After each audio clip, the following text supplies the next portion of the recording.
আমি এখানে নিয়ে আসছি যেগুলো উপাদান আমার লাগবে। এখানে ডিএপি আছে, আর যে উপকরণগুলো আমি ব্যবহার করতেছি একটু ক্যামেরার সামনে আনলে আমি একটু ভালোভাবে দেখাতে পারি।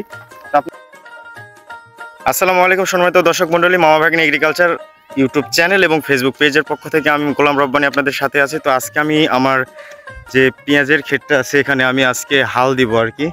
মানে পেঁয়াজের আমার চারাগুলো রেডি হয়ে গেছে।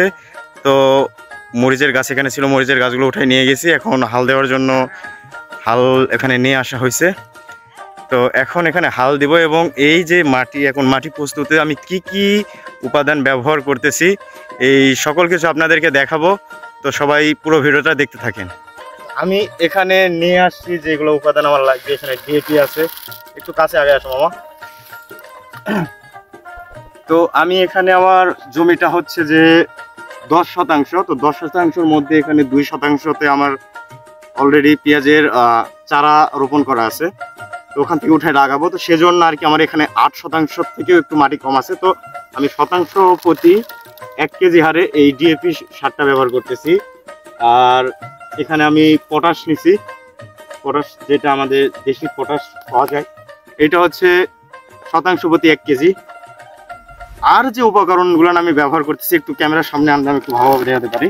তো আপনারা দেখতে পাচ্ছেন এখানে আছে ম্যাগনেসিয়াম। তো এখানে আমি 1/2 কেজি ম্যাগনেসিয়াম ব্যবহার করতেছি। অলরেডি এখান থেকে 1/2 কেজি দিছি। এখানে আমি ম্যাগনেসিয়াম দিচ্ছি এবং এইটা দিচ্ছি, এটা হচ্ছে দস্তা, যেটা জিঙ্ক সালফেট মনোহাইড্রেট। তো এইটা ব্যবহার করতেছি 1/2 কেজি। আর ব্যবহার করতেছি হিউমিক অ্যাসিড, ইনতেফা কোম্পানির। এটা খুবই ভালো কাজ করে, আমি নিজের ভালো একটা রেজাল্ট পাইছি এটা থেকে। তো হিউমিক অ্যাসিড এটা ব্যবহার করতেছি 1/2 কেজি এবং হেকিমের থিওবিট ব্যবহার করতেছি, এটাও ব্যবহার করতেছি 1/2 কেজি। আর ব্যবহার করতেছি সঙ্গে বরুণ এটা 1/2 কেজি, এটাও 1/2 কেজি ব্যবহার করতেছি। আর সঙ্গে আরেকটা যেটা হলো সব থেকে বেশি ভালো কাজ করবে আমাদের পেঁয়াজের জন্য, এটা উপরেও স্প্রে করা যাবে এবং মাটিতেও দেওয়া যাবে। তো সেটা আমি ব্যবহার করতেছি এখানে জামাম। একটু ক্যামেরার কাছ থেকে দেখান, এটা হচ্ছে যে ইনতেফা কোম্পানির জামাম। তো আমি এখানে 70 গ্রাম ব্যবহার করলে হয়তো, তো আমি প্যাকেটটা নিয়ে আসি 100 গ্রামের প্যাকেট পাইছি, যার জন্য আমি 100 গ্রামের প্যাকেটটাই ব্যবহার করতেছি। তো এই সব উপকরণগুলো এখন আমি এখানে ছিটাই দিব। আর একটা জিনিস ব্যবহার করতেছি, সেটা হলো জিপসার। তো আপনারা জিপসার দিবেন, আপনারা তো জানেন জিপসার দিতে হয় মাটিতে।